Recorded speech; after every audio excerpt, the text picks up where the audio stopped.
Coast and Cape Cod. Our firm takes pride in assisting our clients in the next chapter of their lives by taking a holistic approach to their real estate endeavors.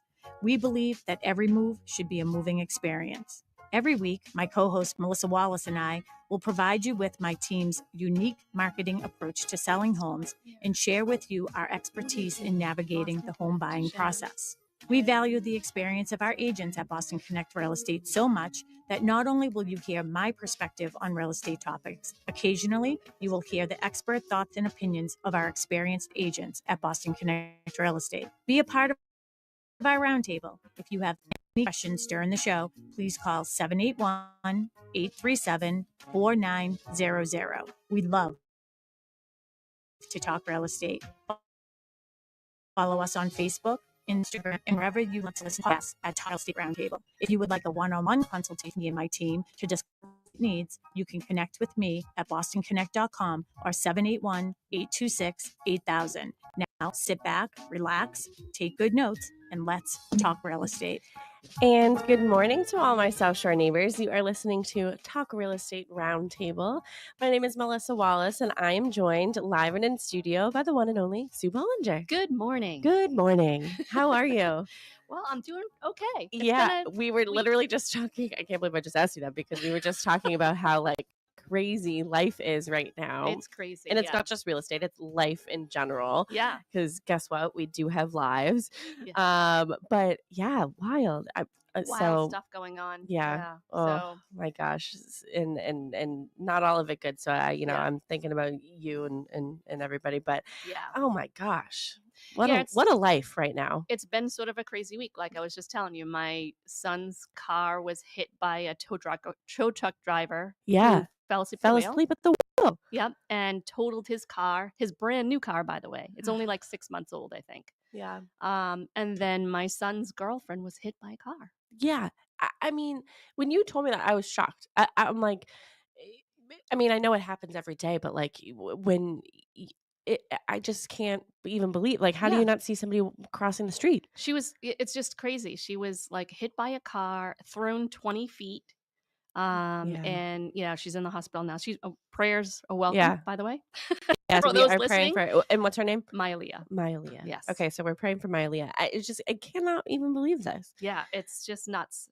It's been one of those weeks. So yeah, I have one son, obviously in the hospital with his girlfriend. The other is, mourning the loss of his brand new car.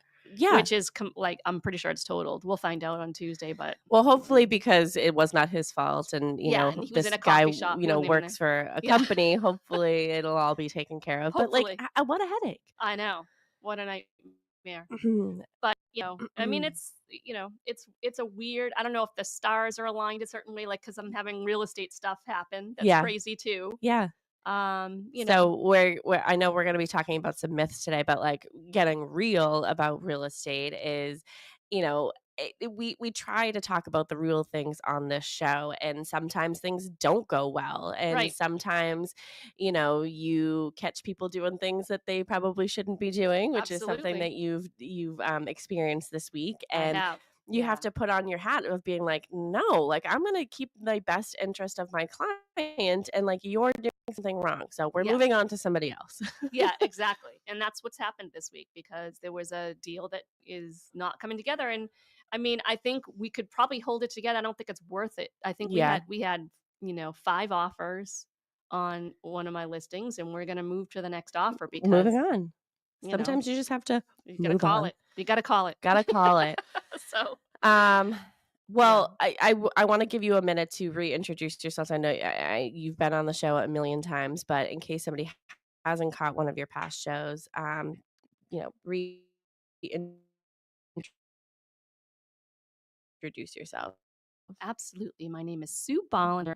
I've been selling for over 20 years. I stopped counting at 20 because I don't want to feel old, just so you know, but it's been over 20 years. I've been with Boston Connect almost since the beginning, 1 year in.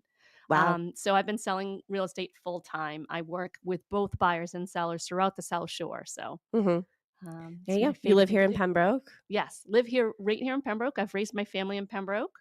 You're originally from Pembroke? Originally from Pembroke. I'm just going to tell your bio. I'm just going to let you know what's going on with you.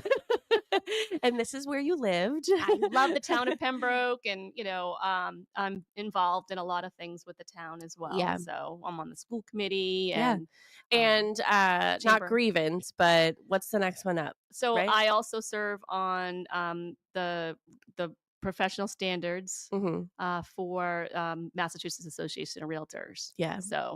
So if you work with Sue and you're a realtor, you better do what you're supposed to. Yes.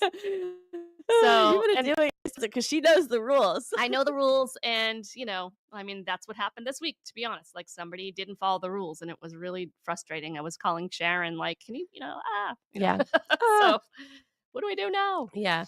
But yeah, no, I mean, and you used to be part of a mentoring program. We don't do a mentoring program now. Currently in Boston Connect Real Estate, but you have several successful agents, part Tracy of your Grady was one of mine. She'll be on next Saturday. So Tracy, worked under Sue and just learned everything that she could from Sue. She and Jim are like rock stars. They are so like good at what they do. I love them. But yeah. Anyways, all about you.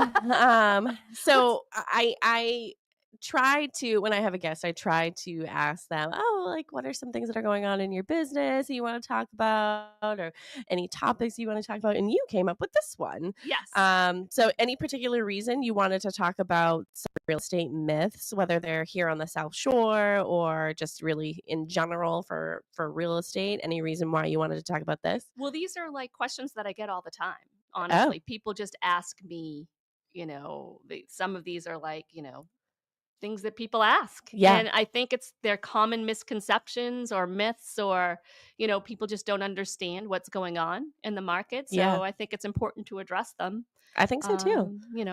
There's a lot of, wrong ideas out there, and people really need to lean into a professional to get the real story. Yeah, the behind the scenes real story in real estate. That's right. So let's just get into it. So myth number 1, we're going to be talking about every home sells over asking. Yeah, I love this one. I think people are starting to realize, that we're entering a little bit different of a market. What I explain to my sellers is this: if you are overpriced, you will be, sitting on the market forever. Yeah. Like I had a listing this year. I won't say which one it was, but it started out very high because they had done a lot of renovations, and they just thought, oh, well, I saw that this one sold for this price. Yeah. So I think we should list at this price. It's really not how it works. Right. You have to price within the market value, or you're not going to get the multiple offers. Or the market won't come to you. Yeah, or the market won't come to you. Yeah. Yeah, you have to be within that market range. So when you are sitting with, a potential listing client, you give them a range, don't you? I give them a range of, here's your high, here's your low. Where would you like to land? And so when somebody says, I'd like to go 20,000 higher than your range, I give them the warning. Yeah. Warning. Yeah, exactly. Warning, like I don't want to say no. sell. I mean, let's be honest. Like, this is not my financial future. It's your financial future. Yeah. So it's really difficult when someone comes and says, like they want to go 20,000 higher than my range, because they might get 20,000 higher. Yeah. And the truth is if they had listed within the range, they probably would have. Yeah. Because you're going to end up with a bunch of people bidding on the property, and then it ends up going over. But then, there's that voice. There's always that seller who says, well, I don't want to bid against myself if I don't price it at this higher price. And then I don't get what happens if I price it at the lower price and then I only get offers at the lower price? Right. But the truth is that just means that the market value is the lower. Yeah. So coming from experience and being in, a certain market, I don't even really feel like the market that I was in is much different than the market now. Like it's only 2 years ago, but like I still feel like there's a lot of buyers out there, and there are multiple offers on properties. And again, it has to do with the pricing, and then things you can't change as well. So the location of a home, it could be the best home in the entire world, but you can't change where it is unless it's got wheels on it and you're towing it behind you. But exactly. I just remember when I was, looking for a home, yes, I could go up to a particular number, but I didn't want to start looking at that number because I already had in my head, okay, I know that I have some competition out there with other buyers. So like, I don't want to start looking at the top of I could financially afford to go up to that, but I didn't want to start there. So I could start at something that probably was listed at probably the lower end of their range, but knew the potential to sneak up there at the higher part of the range. And I was okay with going up there as long as it made sense financially. And let's face it, if a house is listed at $550 and you're pre-approved for $600, if you go in there and look at the house and it's your dream home and it's everything that you want, and you know that there's going to be, 10 other people bidding the same, they're all going to be writing offers.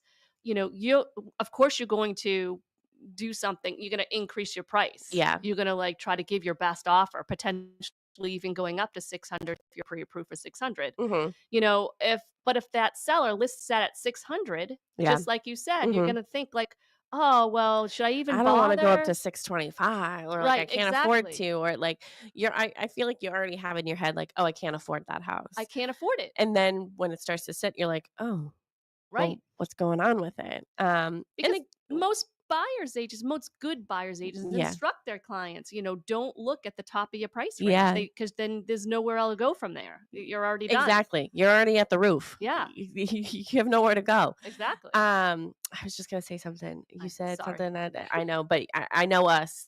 Like if I say something and then you'll forget, and then if you say something, I'll forget. So, Absolutely. We'll move on. Yeah. But just, getting back to the myth, every home sells over asking. No, it doesn't. It has to do with pricing.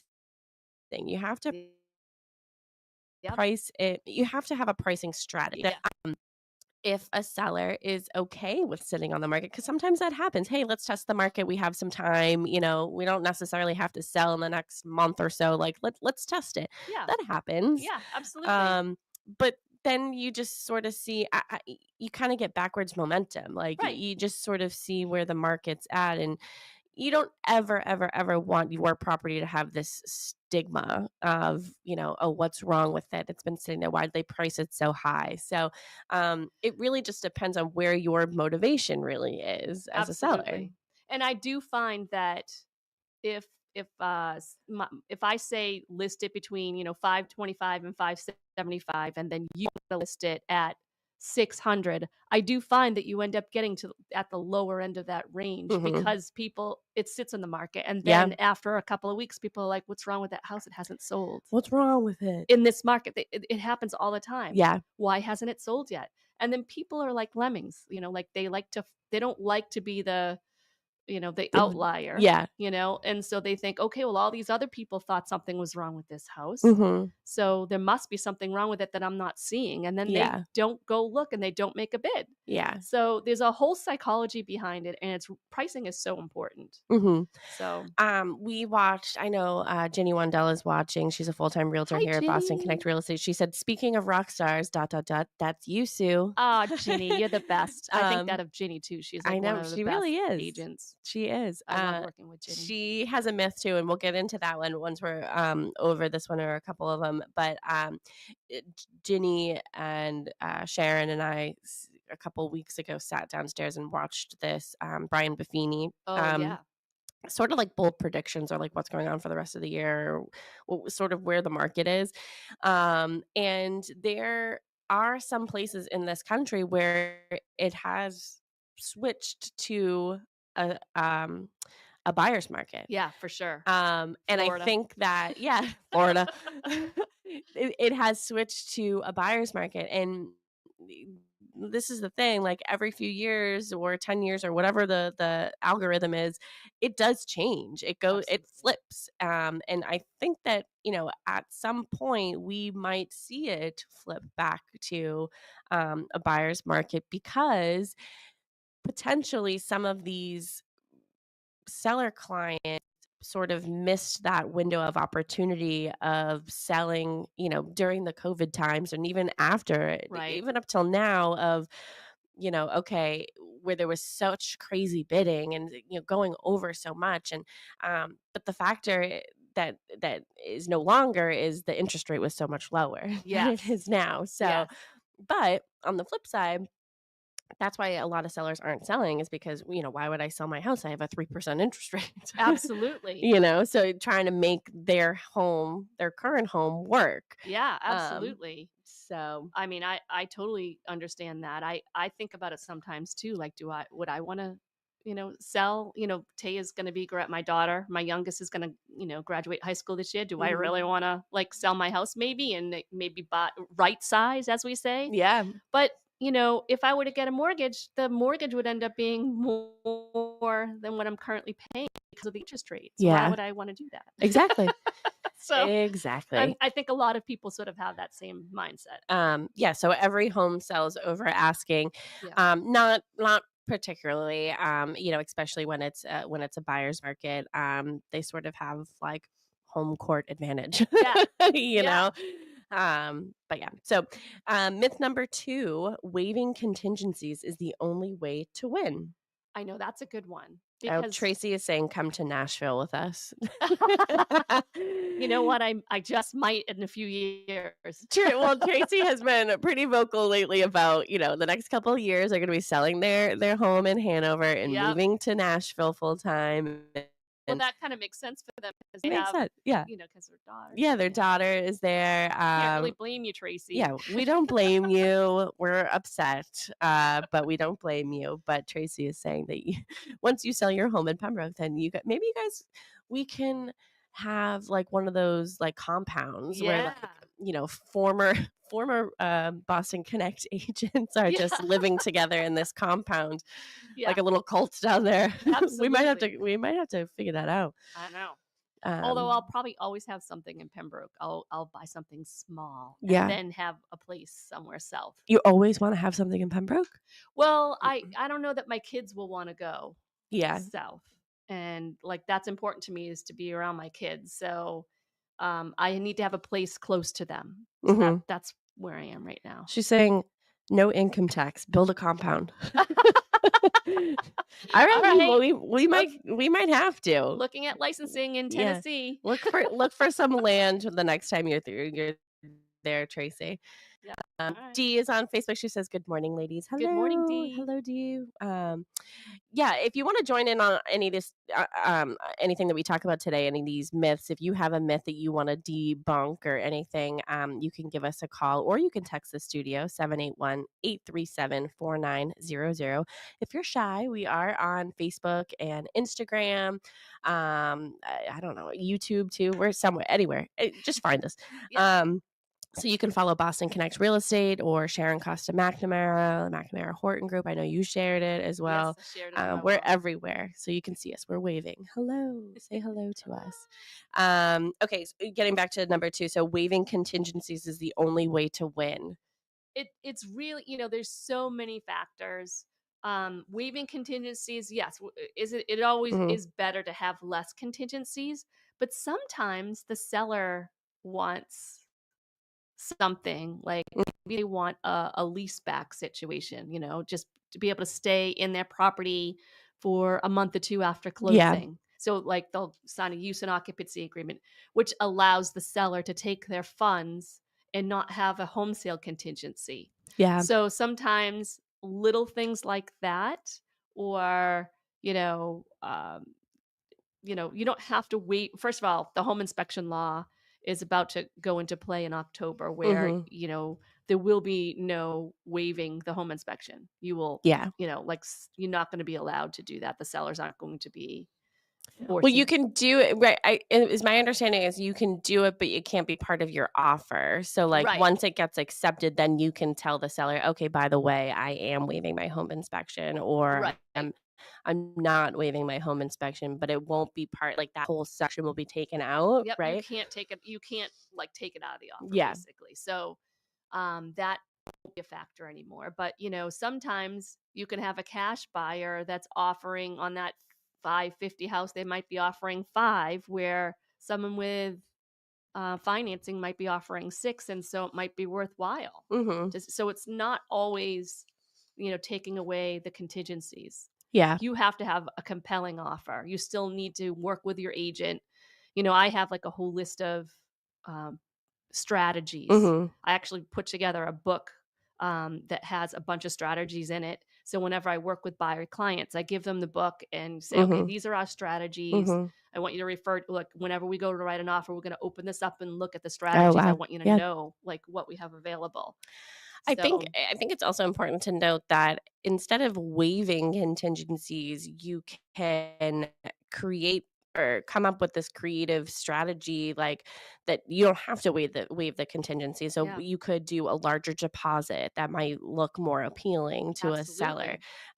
Flexible closing dates. Always finding out like, oh, does the seller, have a home that they're purchasing afterwards, or what's their living situation after they sell, like time or anything like that. So being flexible, instead of waiving something completely, just be like, oh, I'm flexible with this. Like, let's work together. Yeah, or like a shortened home inspection period. Yeah, or something like tight that. turnaround. Yeah. Things, So sellers like that. Like, if you accept an offer on a Monday and you're willing to get that home inspection done in a couple of days, and you have a home inspector that will do it. Yeah. Well, it's not as much of a risk for a seller. So, because then, they could have it right back on the market if something fell apart. So. Another thing that you could do for a strategy is an escalation clause. So, say, why don't you explain what an escalation clause is? Sure. So it gives an opportunity. So the house is on for 550, and you don't want to pay too much more than the highest offer. And you also, maybe you think like, I'll pay 600, but I'd prefer not to. Yeah. I mean, we'd all prefer not to. We'd all prefer not to. So you can say, I'll pay, 5,000 or 2,000 or 3,000 higher than your highest offer, up to 600,000. Yeah. And then what that means is then you can, and usually you have to provide, the seller's agent provides proof, because it's written right in the offer that, you need proof of a competing offer. And they as long as the buyer's agent puts that in there. Yes, it has to be written. There's a specific way to write it, and you need to refer to your buyer's agent to help you write it correctly. But the way I write it, the seller has to provide proof that there's a competing offer, and they redact, all of the buyer's information, but you know that it's a true offer, and it's, they give you a copy of the agency and the pre-approval letter and so forth. Yeah. To show that it was a real offer. That was really helpful for me. The first, it wasn't the first offer I put in, because that did not get accepted. But I think my second offer that I put in, I did get an accepted offer. I ended up walking away after home inspection, but I did an escalation clause because I knew that she had at least one other offer in hand, that there was other interest. I mean, the house was cute as a button, I thought. Cute as a button. And I just really wanted it. And I was like, even me, I was like, oh gosh, like, how do you know, like, how much to put in the offering? Because you don't know what's going on. So I was like, okay, I'll do at asking, and then, I'll go up to, X, Y, and Z. And I got it at asking, because the other one, and I'm so glad that I did the escalation clause, because I was like willing to go $25,000 more, because I was like, I know that, Right. Yeah. And they didn't. They were at asking too. And they just ended up going. So I was like, okay, this worked for me. It's an opportunity to be like, hey, I'm, this is my offer, but I'm also willing to go up to X, Y, and Z. Right. So, but yeah, so I would say escalation clauses is something that you could add. Again, there are some agents and even sellers that don't like escalation clauses. Right. And that would be because you're 2 reasons. You could get 5 offers and they could all have escalation That's clauses, true. and you're like, well, where do you stop? Like, how Yeah. do you figure out the math there? You Yep. know, because they could all be sort of the same. They could all be over the map, and so if you have multiple offers that have escalation clauses, like you can't decipher which one is sort of better. That's true. However, a seasoned real estate agent who understands how escalation Yeah. clauses work can work that to their advantage. Mhm. And there's many ways of doing it, Mhm.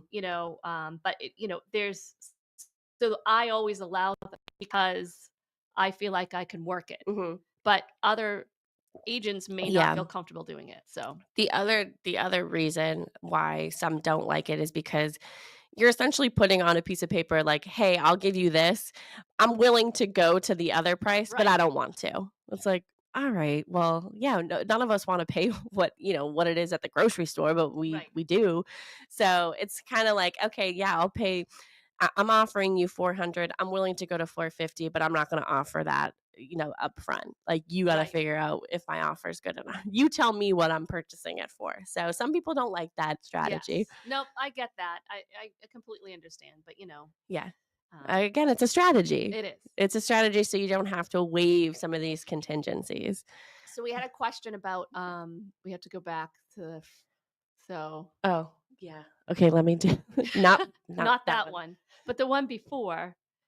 We have a question there from Matthew Bunzel. Hello, Matt. He's a friend. Oh, do you want me to read it? Yeah, go I'll ahead. ask you the question. Who will be requiring the home inspection, the lenders or the state? And does the inspector need to be certified by the bank or state, depending on who is requiring it? Yeah. So the home inspect it's by the state. It's a new requirement by the state. So it's required. It's going to be part of the offer. Like Mm-hmm. you're not going to be allowed to waive it. Yeah. So and then all home inspectors have to be certified. I don't know if that answers the question, but if you're using someone who isn't a certified so there are laws about home inspections. Mm-hmm. So, for example, a home inspector cannot talk about the value of the home. Mm-hmm. That's Mm-hmm. against they could lose their license for doing that, from what I understand, or get fined or Mm-hmm.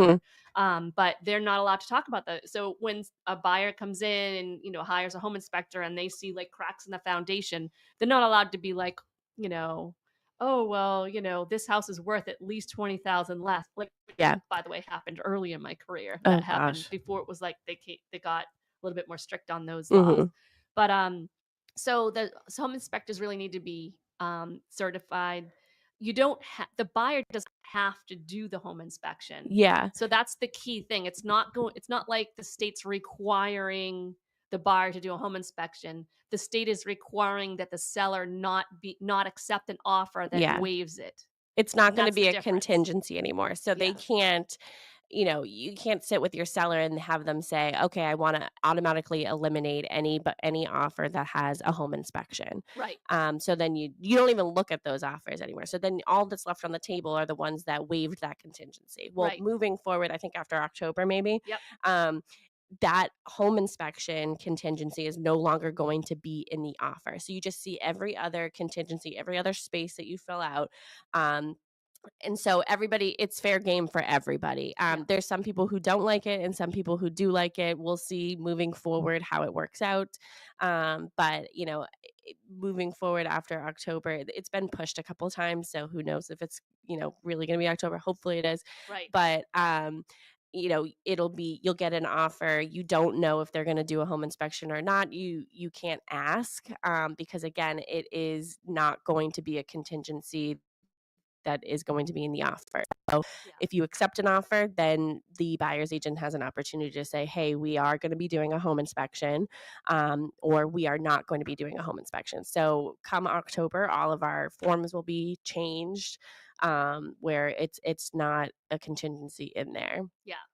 Just so you know too, like I've had people not like they had the right to do the home inspection in their offer, but they just came in with their father who was a contractor, just to look it over, kind of thing. I don't recommend you do that because a contractor is going to miss a lot of the things that the home inspector is trained to look for. Yeah. For example, the home inspector will go through and teach you how to use, how to shut off the water to your house if there's an emergency, or, tell you the age of the water heater and talk how to the filter. Yeah, I was just gonna say simple things like that, and they'll poke around and look for termites and or things like that. So it is important to have a home inspection. However, I have had people come in there, they had no intention of doing a home inspection. They just want to make sure that it's structurally sound by their contractor, uncle, or whoever. Yeah. And then they move forward. So, and the thing with that is also, like, even if they at this point in time, even if they do have somebody like that, my Uncle Joe is this, comes in and he might say something, the weight of that might not be right. heavy at all. That's because they're not a licensed home inspector. So you can't use that to negotiate. You can't use that to negotiate. Just be like, I would go back and say, well, that's your opinion. Do you have a professional opinion? Right. And Right. So it's important to use a licensed home inspector if you're going to be going through a home like that. She's saying your levels are still low, so just grab that closer. All right. So because that has weight. So the home inspectors, we've had home inspectors on the show before. We're going to have another one soon when this whole law goes through. But they have to go through, they have to renew their licenses too. They have to do some continuing education too. So, it's not just, 30 years ago I took a class and, that's it. Like, they have to keep up with what they're doing as well. So absolutely, especially with things that are changing, different heating systems that come out and all these things, like, they need to know how to, work those things so they can show somebody how to do it too. So yeah, absolutely. Yeah. So that's a good point. Yeah. All right. Well, the next myth, hopefully you can hear me okay. So if you can't, just let me know. But the next myth is spring is the only good time to sell. Yeah. What do you think about that? Do you think that's a myth? This is absolutely a myth. Absolutely. There's always someone who needs to sell, and there's always someone who needs to buy. So, I think it's important, that you look at the market, you look at your competition. I would say the buyers that are looking around, the holidays generally tend to be more dedicated buyers, and they're, ready to buy, they're not just looking, they're out, like, seriously looking. I think in the spring, people sort of get, they come out because the weather, and they look houses. Yeah. And sometimes people weren't really, they were just kind of considering it, and they go to the open houses. You don't really get as much of that in the winter because people don't want to leave in a cold, rainy day. Or snowy day. I think it also depends on the lifestyle of the buyer too. So if they have kids in school, it's not really, probably ideal for them to move in the middle of a school year. Absolutely. So they wait until the spring, they're out of, and so you have a couple month buffer of being able to sell your house or buy one. So, and then also, I would say, like, if you're listing around the holidays too, like the first of the year, a lot of relos tend to move around that time. They get their job offers for the first of the year or around that time. Yeah, we've said a few times on the show over the years that, with relocation buyers, they're not as emotionally invested with the property because they probably will only be there for a couple of years if that's what their job sort of requires them to be. And the higher priced homes actually sell because, again, they're not emotional about it. They're moving for a job. So Right. Absolutely. We've seen the trend of homes selling more so, December, January, February, those times, so they can start the year off in a new home. Yeah, absolutely.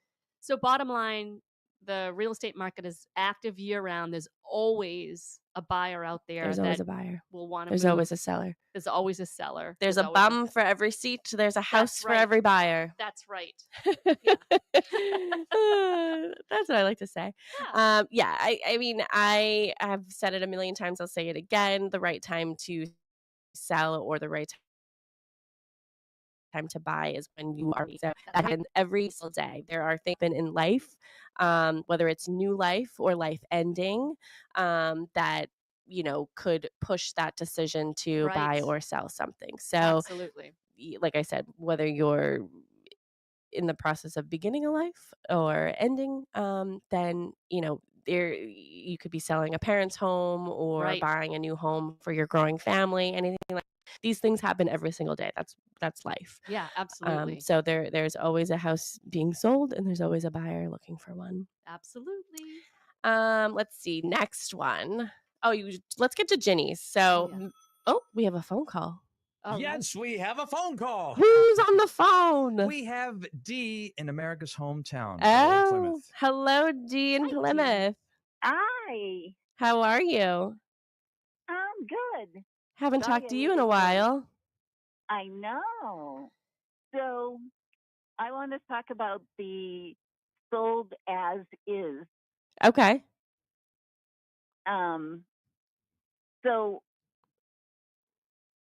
I guess I'm confused by that because everybody says, "Oh, just put sold as is," and then you don't have to worry about anything. Well, what is that? Well, that's actually a really good question. I actually had a listing just recently that was sold as is. And I think it can mean a couple of different things, but most often when someone puts sold as is, it's because the seller doesn't have the means to fix any issues. So, that doesn't necessarily mean that there won't be negotiation in the price. But usually when I put property on the market and I put sold as is, I'm pricing it according to its condition. So I had 2 properties recently that I sold priced according to its condition and sold as is. And one was because the seller was in a nursing home. Like he was, he had to move into it, or assisted living, I should say. And so he just didn't have the means or the just couldn't physically do it himself. He couldn't physically do it. He doesn't have the finances to do it. He's in a nursing home. Or assisted living. He's not able to do. And in fact, I had to hire someone to even clean out the house. So you can still do a home inspection on an as is sale. So that's important too. That doesn't mean don't do a home inspection. That just means don't expect the seller to fix anything. This is priced according to the condition. Take a look at what needs to be done, make a list, and you can do it after closing. And I had it in 2 listings. There was another listing similar, where the spouse passed away and, the seller just didn't have the means to do, or she's just not able to do or fix anything herself. So it's a very common thing, but that doesn't mean you don't negotiate the price. Yeah. You could there's still room for negotiation. And, sometimes we see it with as is, like I said earlier, you might be selling your parents' home and you might be going through an emotional time in your life and you just want to sort of end that chapter and move on. And sometimes it's just, where I'm at. you just want a quick sale and, the house is what it is. And, either make an offer or don't really. Absolutely. And I would say too, as a seller, if you're considering that, you should not at top of your price range. I mean, I wouldn't. Yeah. So if your price range is $575 to $625, and then you want to sell as is and do nothing to fix it up, you might be at the lower end of that range. So it's really important to keep that in mind when you go to sell. But actually, what I want to do is fix the major things that stand out. And then once those repairs are done, leave it at that. Yeah. Yeah, that's absolutely. Yeah. There's ways of, there's lots of different strategies. What I recommend you do is talk line to one of us and, talk about the best way to do it, because some items bring in money and others don't. So sometimes it's worthwhile to do certain things and other times it's not. So, Yeah. So, but yeah, but it's a real question. Yeah. And that's a great question, Dee. Yeah. Thank you very much for the Thank you. Well, thank you so much, Dee. I know you watch us every week, so we appreciate it. And we always love when you call. But that was a great question. So that's great. Yeah. Absolutely. We love that. Well, thank you so much, Dee. You enjoy the rest of your day. Again soon. Yeah. Call us back. I'll be back here next Saturday. Okay. Give us a call. Okay. All right. Have a good day, Dee. You too. Bye. Yeah, that was Dee from Plymouth, longtime listener. She watches us on Facebook too. So, yes. Okay. So Ginny Wendell, she has a myth. So we have another call. Oh, we'll yes, get to that. we have an anonymous caller. Anonymous. A lovely lady down on Cape Cod in quaint Chatham. Oh, excellent. Well, hello, Anonymous. How are you? Good. How are you? Good. The reason it's anonymous is because I guess I don't want to give the name of the realtor. They may get embarrassed. But we had a listing agent who was off the market within 30 days.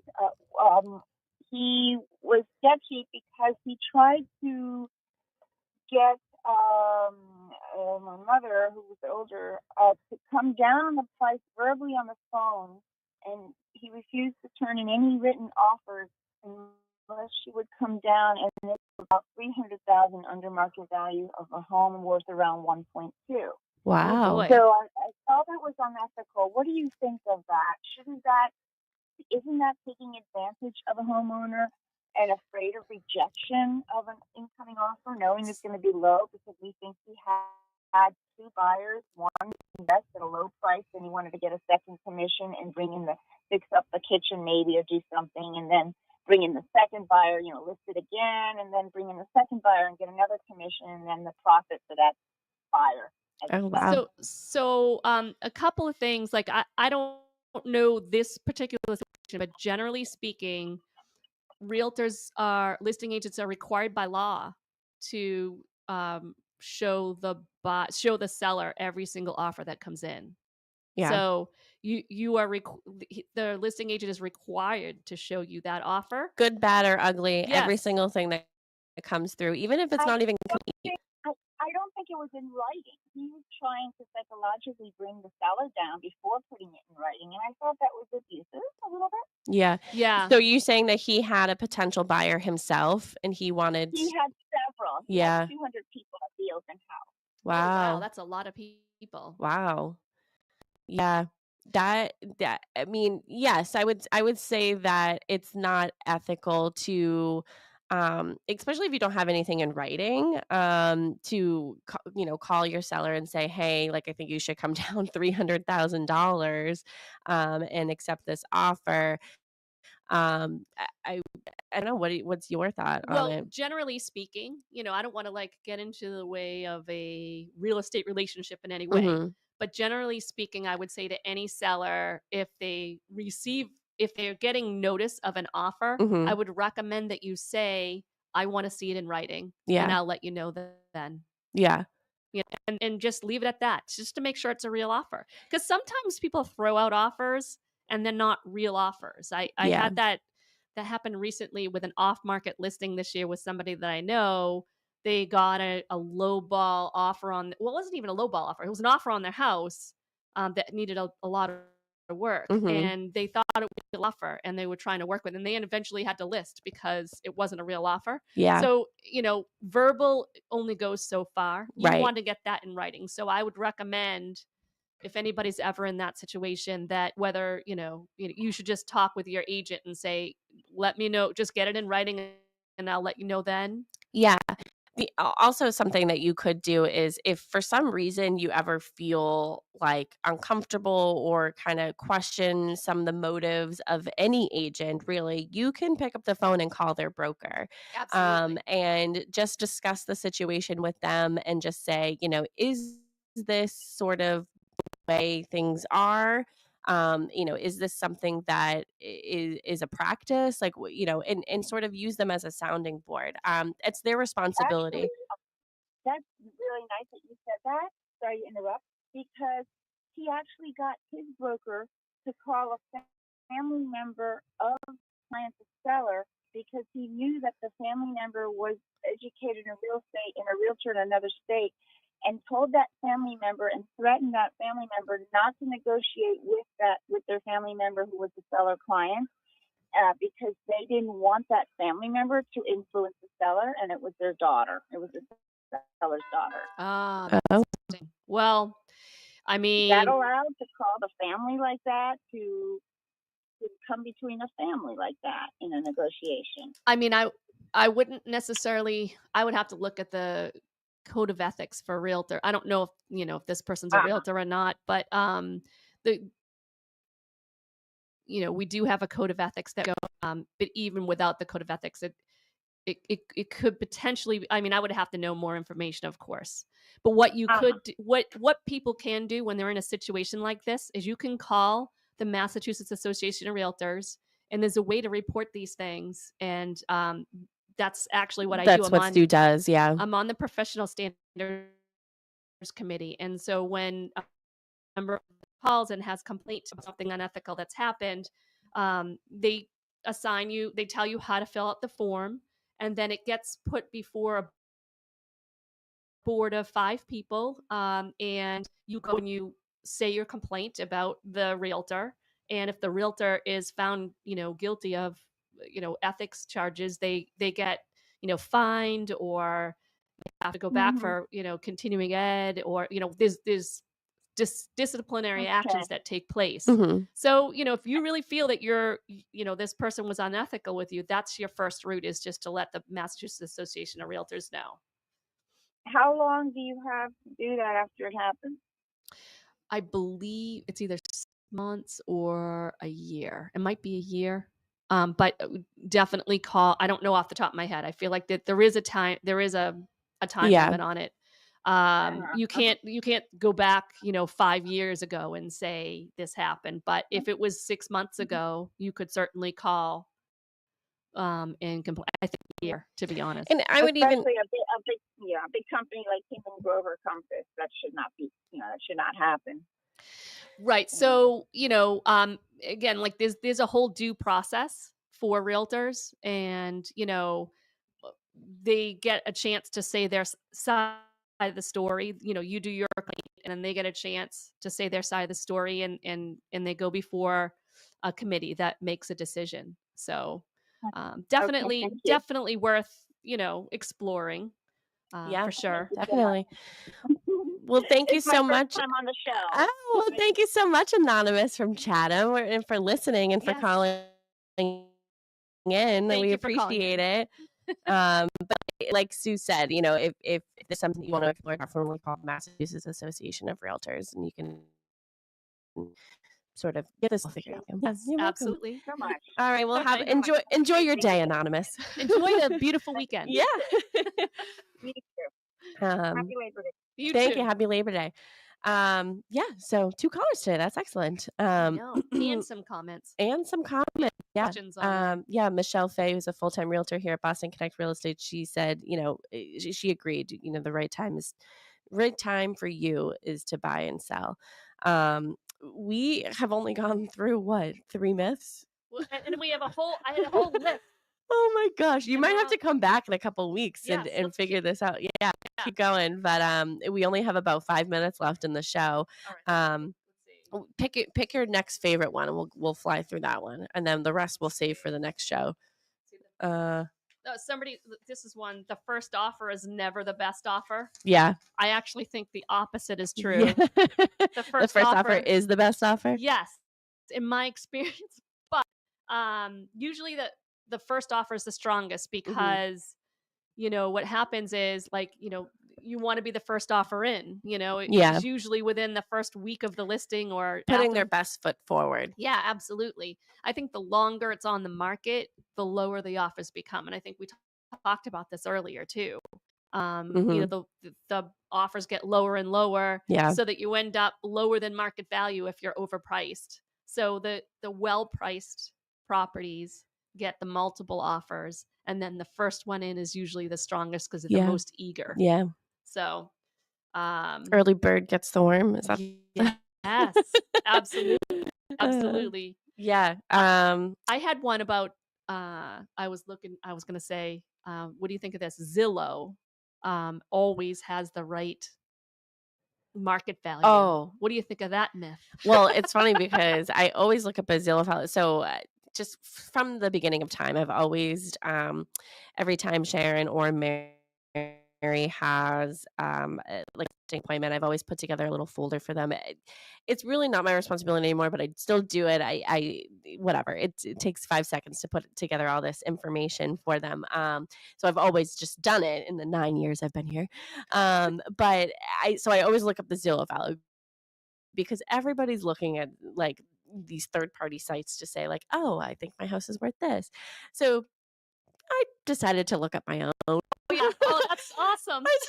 And I was like, if I could sell my house, I would sell my house for that number right now. I'm like, I don't know if that, like, sometimes it's just like way too much. And we tell this statistic, I think the CEO or something of Zillow sold his house for 30% less than what his estimate was. I think it was like 40% less or something. Yeah. Yeah. So no, I don't think that these third-party sites who have never been to your house or doesn't know the condition that it's in, knows how to price your house at all. There's so many factors that go into it. I mean, the condition, absolutely, but the colors you pick on the walls, how you stage the house. There's so many little factors that go into. Yeah.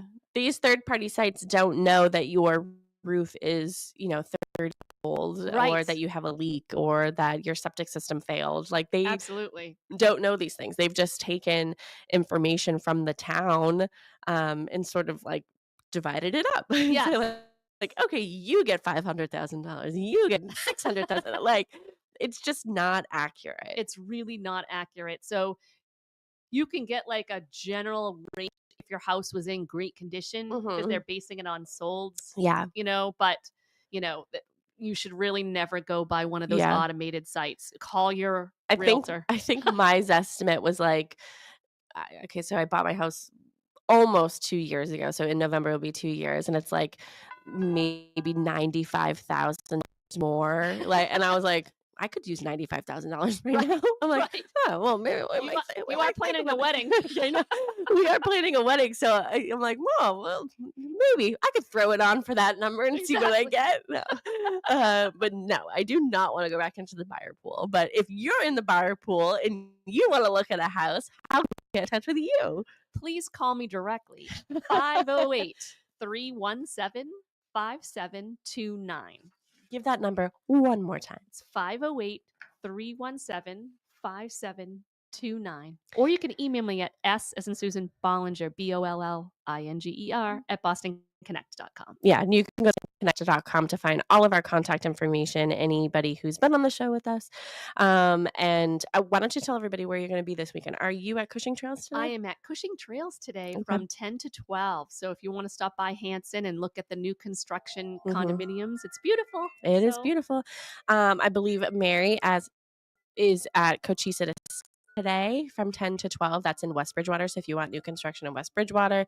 And then again, open houses at Cochise Estates in West Bridgewater tomorrow from 10 to 12, and Cushing Trails tomorrow 10 to 12 in Hanson. So those are open houses. It's a holiday weekend. Absolutely. Enjoy your weekend. Thanks, Tim. We appreciate you. Bye. Bye. Bye, everybody. It's a beautiful day in this neighborhood. Beautiful day for a neighbor. Would you be mine?